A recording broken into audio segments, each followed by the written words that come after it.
Most of us aren't even aware of the UK logistics industry, yet it's one of the most successful sectors in UK business.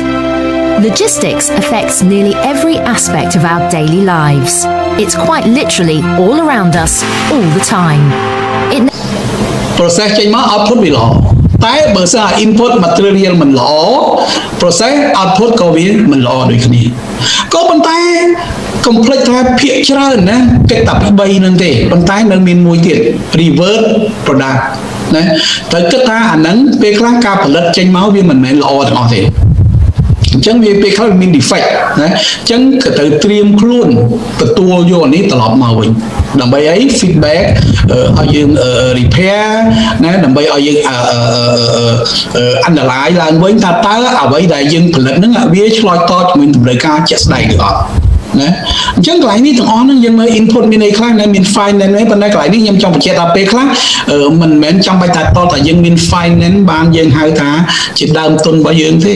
ណាមានមនុស្សច្រើនណាដែលអត់មាន finance ទេក៏ប៉ុន្តែអាចទៅជាម្ចាស់ក្រុមហ៊ុនបានដូចគ្នាដោយសារអីគាត់អាងទៅលើសមត្ថភាពចំណេះដឹងរបស់គាត់ដែលគេខានគាត់មិនបានដែលគេត្រូវការគាត់អញ្ចឹងគេត្រូវចែកភាគហ៊ុនឲ្យគាត់នៅក្នុងក្រុមហ៊ុនក្រៅពីប្រាក់ខែរបស់គាត់គេត្រូវចែកភាគហ៊ុនឲ្យគាត់នៅក្នុងក្រុមហ៊ុនទៀតអញ្ចឹងគាត់ក៏ទៅជាម្ចាស់ក្រុមហ៊ុនដូចគ្នាយើងឃើញទេគាត់ថាភាគហ៊ុនគាត់មានប្រមាណចំណាយប្រមាណអញ្ចឹងអានឹងគាត់បានមកពីអីគាត់អត់បាន inject finance ទេអត់បាន inject លុយកាក់ទេក៏ប៉ុន្តែអ្វីដែលគាត់ inject ចំណេះដឹងសមត្ថភាពភាពស្មោះត្រង់របស់គាត់ដែលគេត្រូវការអានឹងលក្ខខណ្ឌមួយទៀតយើងមើលសប្តាហ៍ថ្ងៃយើងរស់នៅក្នុងបរិបទនៃសមារណកម្មពិភពលោក globalization ណាអញ្ចឹងការធ្វើ business ការបោះទុនវិនិយោគសម្រាប់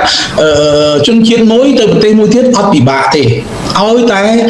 មានលុយណាឲ្យតែមើលឃើញថាឱកាសដែលអាចរកលុយបានក៏ប៉ុន្តែអ្វីដែលពិបាកគឺពិបាកក្នុងការធ្វើដំណើរចុះឡើងពេលខ្លះត្រូវការធ្វើដំណើរចុះឡើងសួរថា